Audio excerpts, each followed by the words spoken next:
시청자 여러분 안녕하십니까? 오늘 그 비례한국당을 지금 창당은 했습니까? 지금 창당 과정에 있는 지금 우리 최인식 그 대표님입니까? 뭡니까? 대표님 모시고요. 지금 한간에 선거법이 지금 뭐 통과를 거의 이제 앞두고 있는데요.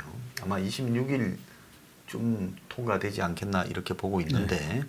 거기에 이제 연동형 비례대표하고 관계해서 최근에 언론에 비례한국당에 대한 많은 언급들이 되고 있습니다. 그래서 지금 비례한국당을 창당하고 계신 최인식 대표님을 지금 모시고요. 이제 여러 가지 이야기를 나눠보겠습니다. 먼저 그 우리 최 대표님은 뭐 저하고도 안지도 오래 되셨는데요. 우리 보수 쪽에 과거에 이제 김대중 정권 때 정권을 뺏기고 노무현 정권까지 좌파 10년 세월 동안에 길거리에서 지금 최초로 보수가 거리 투쟁을 할 때 오랜 시간을 보내셨죠. 예. 그때 그렇습니다. 어떤 투쟁들을 주로 하셨어요? 제가 이제 그 전에는 그 우리가 이제 민주화 운동을 했었죠. 그때는. 원래는 그 민주화 운동이라는 좌우가 떠난 민주주의 운동을 하셨죠. 그렇죠. 그때는 뭐 좌우가 없고 이렇게 종북 세력들이나 주사파라는 거는 뭐 득세할 때가 아니고 오직 반독재 투쟁을 했던 것인데 제가 이제 그러다가 언제쯤 2003년도에 김대중 정권 그 노무현 정권을 지나면서 나라가 국가 정체성이 송두리째 흔들리는 그 과정을 보면서 이 혼비백산한 이 그 우파들의 그 행태를 보면서 제가 작은 경험이지만 여기에다 힘을 보태서 나라를 지키는 일에 나서야 되겠다. 나도 이제 정치를 해보려고 몇 번 이제 얼쩡거리긴 했었습니다. 그러나 언제나 그 비주류이고 정말 흑수저로서는 도저히 제도 정치에 들어갈 수 없었습니다. 그러나 정치는 내가 못하더라도 이 시민운동의 경험과 이 경륜들을 나라를 지키는 데 내가 일조할 수 있겠다 싶어서 자원해가지고 그래서 그때 당시에 이제 국민협의회, 국민행동본부에 가서 자원해서 자원봉사를 하고 운동을 했습니다. 그래서 한 15년 벌써 이렇게 됐네요. 그래서 15년, 16년째. 그때 이제 국민행동본부에 나중에 국민행동본부의 사무총장을 이렇게 했었죠. 오랫동안 역임을 하셨고요. 지금은 뭐 한국의 이 보수 아스팔트 운동권에서 거의 원로 마당발 운동으로 평생 고생만 죽도록 해오셨어요. 제가 이제 이 보수 바닥에 저는 뭐 이 노무현을 반대하고 이제 돌아서 이쪽으로 와서 지켜보니까요. 제가 굉장히 좀 이게 문제가 있는 게 미국에서 뭐 이 거리의 보수 운동을 주도하거나 이러면 뭐 또 각자 그렇게 하는 사람들이 많은 후원을 받고 또 뭐 재력도 좀 이렇게 유지하면서 또 뭐 라디오니 이런 매체를 통해가 국민들의 지지도 받습니다. 근데 이제 우리 이쪽에 그 기존 보수는 보면 이 보수 아스팔트 운동권에 있는 사람은 육두품도 못 되는 거의 뭐 노예 비스대가 이 사람들은 고생만 하고 인생만 낭비하고 망가지고 안 그러면 철저하게 이제 부록화로서 그렇죠. 뭐 일당 바지 비슷한 부록화로서 푼돈 받으면서 뭐 하청 청부하는 운동을 하거나 이 두 가지로 갈라지지 여기에서 정말 오랫동안 헌신하고 희생하고 노력했다고 해서 기성의 정치권이 그분들을 적어도 많지는 않더라도 상징적인 분들을 배려하거나 이런 걸 보지 못했어요. 어떻게 생각하십니까? 그 이제 지금 소장님께서 말씀하시는 그 부분에도 뭐 일정 부분 거기 이제 부합하는 말씀이시기도 한데 대부분의 이 보수 우파 진영의 운동을 하거나 참여하는 분들은 뭐 대부분이 순수하신 분들이죠. 정치적인 뭐 이해관계를 떠나서 오직 대한민국의 자유민주주의 헌법 그리고 한미 동맹 이런 이제 그 국가 안보에 대해서 걱정하는 분들이 많고 그것을 이제 모아서 그 에너지들을 가지고 이제 운동을 하는 분들이 계신데 그 중에 일부가 뭐 그런 좀 왜곡된 방향으로 하시는 분들도 없지는 않겠으나 대부분의 애국 시민들의 이 운동을 이끌고 있는 분들은 참 속된 말로 개고생하면서 아무 빚도 없이 희생하는 분들이죠. 자, 그런데 그 어떤 이 활동의 결과는 이렇게 거리에서 운동하신 분들이 당을 만들고 아니면 또 기존의 기성 정당들이 자기들이 하지 못하는 투쟁 부분들을 맡아서 하루 이틀도 아니고 몇 년씩 10년씩 이렇게 해온 사람들을 예우하고 아니면 독자적인 당을 만들어서 가는 이 두 가지가 되어야 그것이 발전적인 진화 과정 아닙니까? 지금 그렇죠. 좌파들은 보면 그렇죠. 학생 운동하다가 그렇죠. 그다음에 이제 마치면 사회단체에 바뀌었다가 어느 시점 되면 정치권에 흡수되면서 지금은 거의 정권을 다 차지했지 않습니까? 이제 길을 열어주죠. 구조가 이제 그쪽 좌파들은. 근데 우파는 그게 없고 이제 그 고생하는 분들이 갈 수 있는 뭐 이렇게 이 과정을 통해서 하는 경우가 지금 우파에는 없죠. 자유한국당 자체가 그런 DNA 자체가 없기 때문에 그런 시스템 자체가 안 됐던 것이죠 그동안. 그러니까 이제 과거에 뭐 YS 때야 이게 뭐 민주화 운동 세력하고 뒤섞여서 그렇다 치고 MB하고 박근혜의 9년을 우리가 겪었지 않습니까? 그렇죠. 10년을 좌파에서 고생하고요. 그러면 그 9년에 그야말로 그 9년의 세월 동안에 이제 어떻게 보면 저는 이 사람이 농공 형상도 이렇게 서로 정직 좀 해야 된다고 보고 있습니다. 왜냐하면 어떤 일을 할 때 보수가 비례대표를 하나 준다면 가장 보수 운동에 오랫동안 변하지 않고 헌신하는 사람을 찾아서 그것도 순서대로 줘야 그것이 결국 이 보수 운동의 가치에 대한 일종의 보답이고 그렇죠. 또 그렇게 간 사람이 제대로 할 수 있는데 그게 아니라 이 보수판에 비례대표 나오는 거 보면 새파랗게 젊은 애들이 정경련이나 거기 가까운 어떤 기관에 줄 서가 있고 그러다가 이제 인위적으로 만들어서 권력 실세한테 연결시켜주고 권력 실세 돌만이들하고 연결되면 이제 어느 날 이제 그 사람의 가치가 뭐 정경련이나 이런데 맞으면 보수에 대한 이야기하는 거예요. 그냥 낙하산으로 내리박혀요. 뭐 그렇게 돼 왔죠 관행적으로. 그러니까 선배님이 100시간을 투자했을 때 예를 들자면 1시간도 아니고 1분도 투자하지 않은 사람들이 한 자리씩 꿰차면서 마치 보수를 대변하는 인물인 양 유명박 때는 보면 뉴라이터 박근혜 때 보면 저 3인방의 건화풀들 그렇습니다. 그런 거 다 차지하지 않습니까? 그런 모습을 보면서 뭘 느끼셨어요? 저는 이 세상의 질서가 이 질서가 시끄러운 게 뭐냐? 남의 몫을 가로채서 이렇게 됐다고 생각합니다.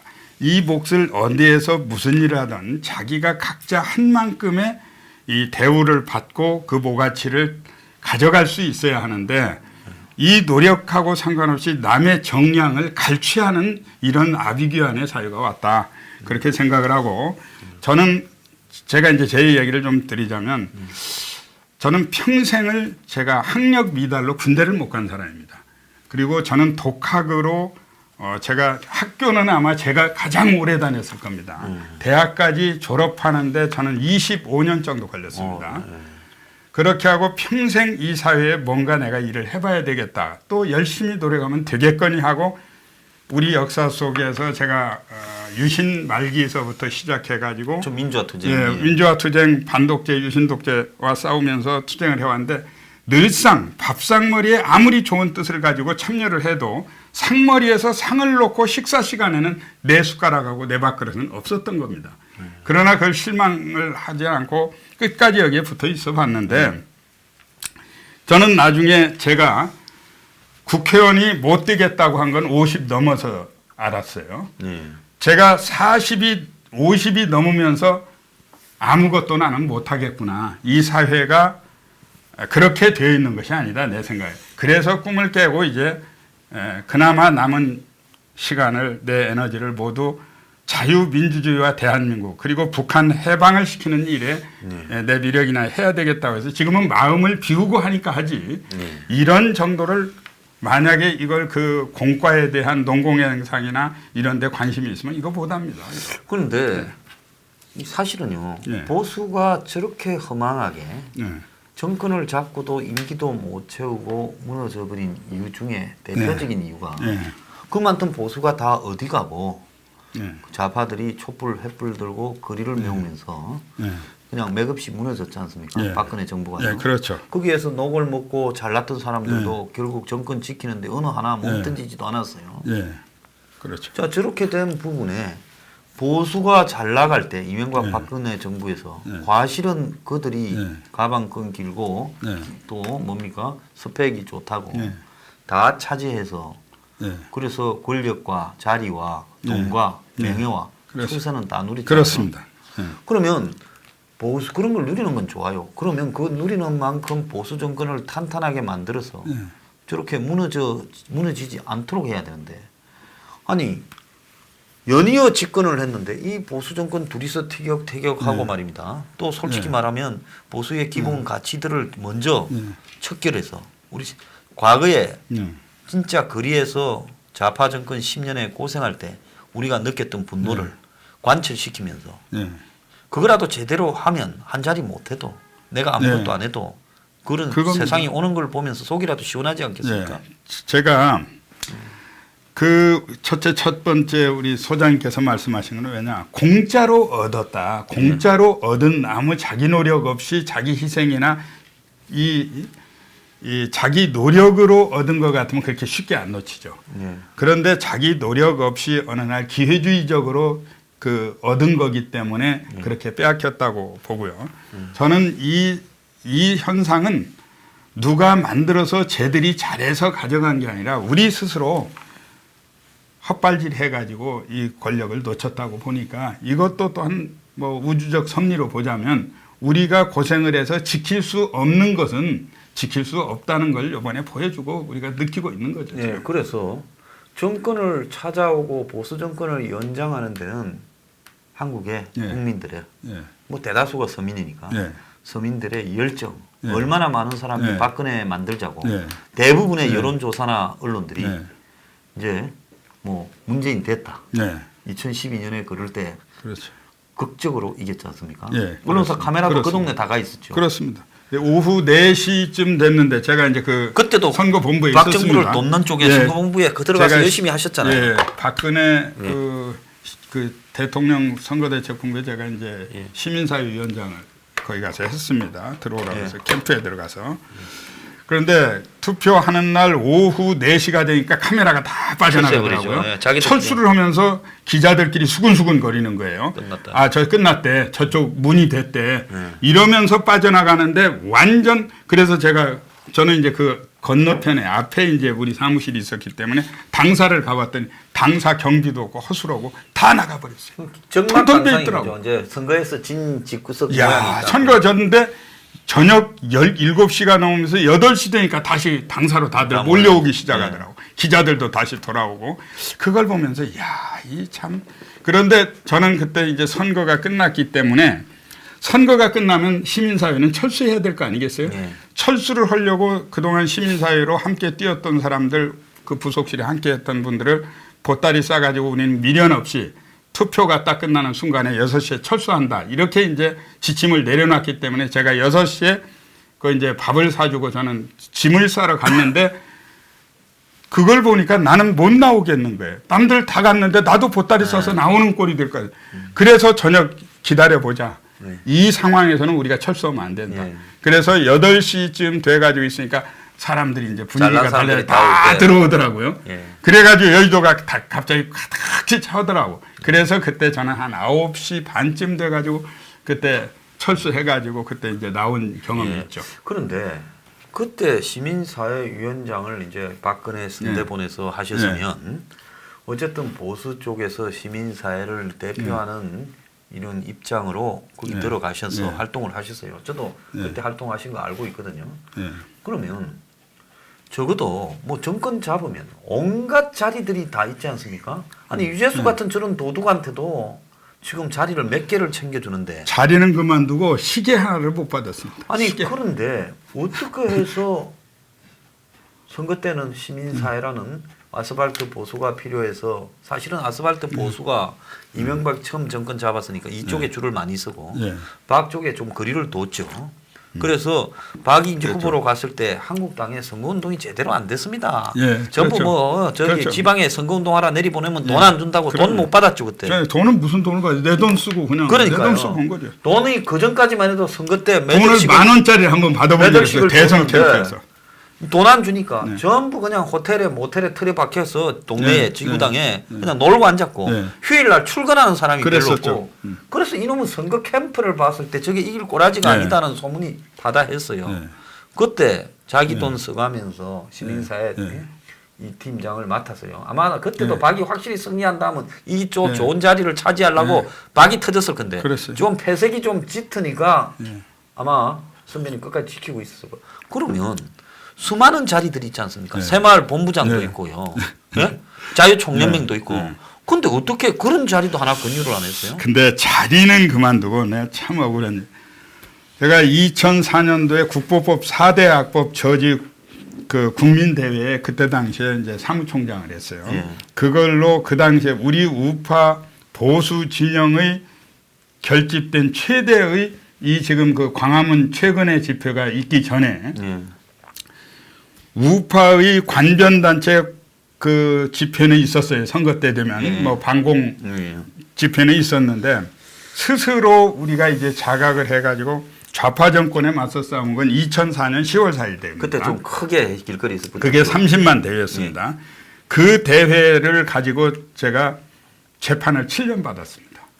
그리고 변호사비도 없고 나중에는 이제 대법원 가는데 변호사비도 없고 그래서 저는 저 상고 포기를 하고 징역 2년 6개월을 그냥 그 집행유예를 받고 실형을 받았는데 그걸 받아서 왔는데 형이 확정됐는데 사면 복권도 못 받았습니다. 그 뒤에 이명박 정권, 박근혜 정권 두 번이 지나도록 사면 복권도 안 해주니까 어디 취직도 못 하는 거예요. 한 일도 못 한 겁니다. 민주주의를 지금 회복하기 예. 위해 노무현 좌파 정권에 맞서 최대 규모의 집회를 그때 국민행동본부의 사무총장으로서 제가 이제 실무 역할을 했죠. 실무 주도 역할을 수행했는데 그때 이제 이 불법 집회를 했다고 노정권에서 네. 이제 집행유예를 때리고 또 네.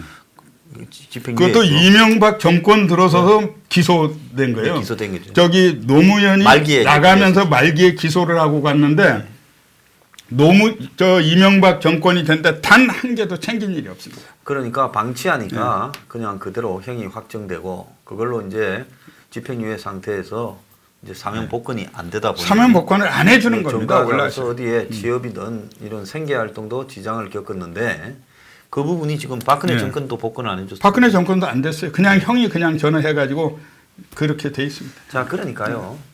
선거할 때 사람을 끌어다 나왔으면 저는 뭐 박근혜 정권의 그 여러 가지 막판에 저도 좀 도왔습니다만 저는 끝난 뒤에 말 타고 떠나야지.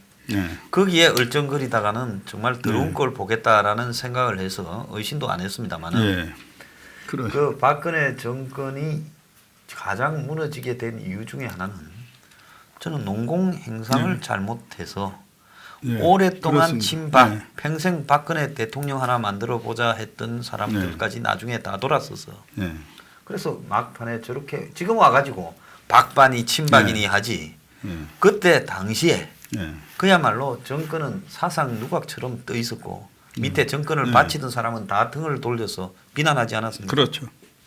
그래서 좋은 자리들이 지금 문재인은 없던 자리를 발굴해서 자리를 하나씩 줄까요? 심지어 무슨 대깨문 대깨문에 인터넷 조직에 간부하던 것까지도 사회이사를 하나씩 챙겨주고 있어요. 그런데 박 쪽에서는 그런 자리가 없어서 안 줬을까요? 그러니까 저는 그거를 잘 해야 된다고 생각해요. 문 정권이 어떤 비난을 받고 책임은 나중에 어떻게 될 값에라도 정권을 잡으면 권력을 잡으면 반드시 논공행상을 해야 된다고 생각해요. 논공행상을 하지 않으면 그 정권은 유지할 수 없고 미국도 마찬가지고요. 미국도 저는 역관제가 좋다고 생각해요. 그게 책임 정치라고 보는 거예요.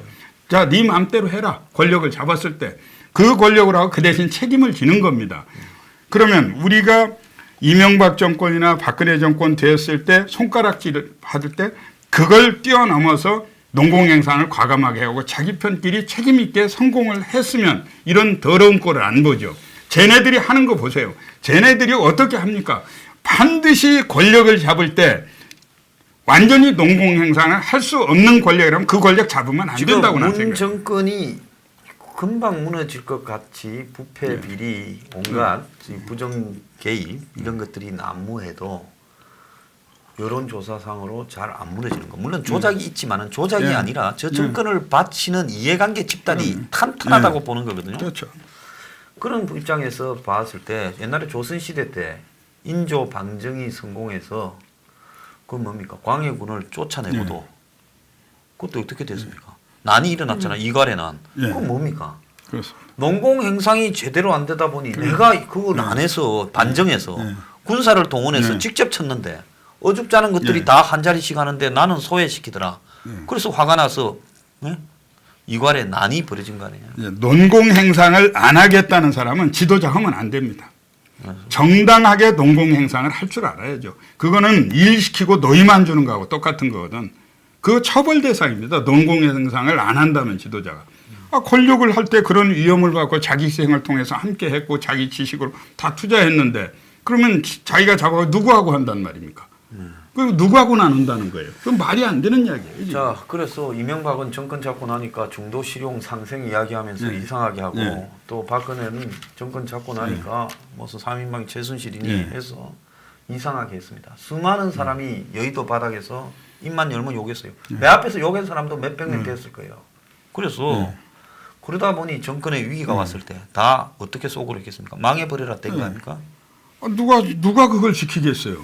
누가 지키겠냐고. 지킬 사람은 아무도 없는 겁니다. 그래서 앞으로도 우리가 보수 정권이 이제 뭐 보수냐 이걸 떠나서 지금 보수냐 진보냐를 떠나서 대한민국이 총체적으로 국가 대한민국의 자유를 빼고 자유를 헌법에서 지금 제외하려고 하는 거 아니에요? 그렇습니다. 그러면 이제 지금은 이제 뭐 그걸 따질 때가 아니고 일단 나라는 구해야 되니까 저는 내년 4월 15일 선거 이후에 문재인이가 가든지 문재인이가 떠나지 않으면 대한민국이 떠나야 된다고 생각을 합니다. 자, 우리 이 선배님은 제가 이 보수 바닥에서 제 별로 사람 존경 안 합니다. 그런데 존경에 맞지 않는 몇 안 되는 선배님이고 또 뵌지도 오래됐고요. 감사합니다. 정말 험하고 힘든 일은 다 맡아주셨어요. 그런데 뭐 선배님이 오랫동안 공부하셨고 뭐 이렇게 출생 성분이 좋고 한 이거는요 아무것도 아닌 겁니다. 그런데 정권하고 아무 관계없는 그야말로 누가 돼도 어느 쪽이든 줄 잽싸게 쓸 놈이나 안 그러면 돈 갖다 바쳐서 줄 쓴 놈이나 아니면 정권에 아부 잘하는 놈들이 이런 놈들이 자리를 다 차지하니 그 놈들이 정권의 위기가 왔을 때 무슨 정권을 지키기 위한 이런 노력이나 이런 걸 했겠어요? 그러니 그런 사람이 국정원장을 하고 그런 사람이 비서실장을 하고 그런 사람이 정무수석을 하고 그런 사람들을 다 검찰에 앉혀놓고 경찰에 앉혀놓고 정무수석실 민정수석실 앉혀놓으니 정권이 위기가 오니 곧바로 무너져 버리는 거죠. 제가 이건 참 제가 요번에 우리 재판 법정에 제가 응원차 내 몸 하나라도 가서 앉아 있어서 채워주느라고 가봤는데 MB 정권에서 중요한 직책을 맡은 사람들이 당연히 해야 할 일들을 한 겁니다. 블랙리스트 만들어야 됩니다. 블랙리스트. 대한민국은 자유민주주의 국가이기 때문에 지 돈 가지고 전봇대를 사서 이빨을 쑤시는 건 지 자유예요. 부러지면 이빨이 부러지거나 말거나. 그러나 국가의 돈으로 반역질을 하는 예산을 가려서 줘야 되는 블랙리스트를 만들었다고 재판을 받는 거예요. 그거 안 만들어 가지고 재판을 받아야 되는데 처벌을 정부 예산으로 반역질을 하는 것을 가려낸 것이 지금 이 시대에 재판을 받고 있고 전직 국정원장들이 전부 다 가서 지금 징역을 받고 있는데 제가 부끄러운 일을 봤어요. 뭐 국정원장이 누구라고 저는 말을 안 합니다. 재판을 받는데 판사가 이렇게 묻습니다. 당신 이러이러한 것을 했지요. 그러면 그 사람이 그걸 해서 재판을 받기 때문에 저는 재판 응원 간 거예요. 근데 아니 나는 안 했습니다 하면서 꼬리를 내려가지고 하는데 부끄러워서 앉아있을 수가 없는 거기서 거예요. 형을 좀 받더라도 네. 당당하게 그럼 대한민국을 위해서 해야 되는 내가 것을 했습니다. 했습니다. 내가 했습니다. 이걸 안 해. 판사를 꾸짖어야 되고 검사를 꾸짖어야 되는데 그렇게 높은 고위직을 했던 사람이 정말 행세가 몰골이 말이 아니에요. 저는 그런 거 안 했습니다. 잘 모릅니다. 했는데 재판을 응원 격려하려고 거기 가서 응원으로 자리 하나 채우러 우리 동지들을 데리고 갔는데 부끄러워서 다시는 내가 거기 재판 법정을 안 가요. 그런 정도 수준이 대한민국을 지키는 장을 하고 뭐 장관을 했으니 이게 뭐가 되겠습니까, 나라가. 예, 제가 그 오늘 일부에 비례한국당을 창당하고 계시는 최인식 대표를 모셔서요. 이 보수 바닥의 역대 정권들이 농공 형상을 제대로 하지 못한 부분이 보수의 가치를 지키지도 못하고 정권이 저렇게 무너져서 오늘날 국가적 위기를 초래한 주요한 원인이다 하는 부분을 한번 강조하고 그게 강조가 돼야 우리가 2부에서 왜 비례한국당이 필요한가를 이야기할 수 있는 겁니다. 자, 그래서 오늘 1부는 여기서 마치고요. 잠시 뒤 2부에서 뵙겠습니다. 감사합니다.